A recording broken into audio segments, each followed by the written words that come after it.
Mabuti na lang. Sinunod ko ang payo ng aking mga magulang na huwag ako masyado mag-iinom ng kape dahil masama sa aking kutis. Di sana'y hindi ganito ang aking kutis. Kutis porcelana!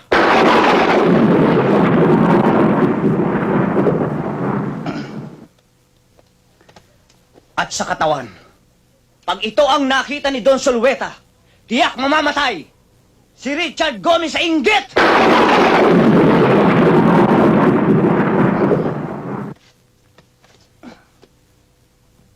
At kapag naka-profile, anong sinabi ni Gabi Concepcion? Kaya please lang, huwag kang masyado magdidikit sa babae at baka mapikot ka. Dahil sa totoo lang, ikaw ang pinakamagandang lalaki sa balat ng lupa. Hayop ka talaga! Ang ganda mong lalaki! Patawarin niyo po ako sa mga kasalanan ko, sa mga kasinungalingan ko. Nagbibiro lang naman ako eh. Kayo naman, hindi na kayo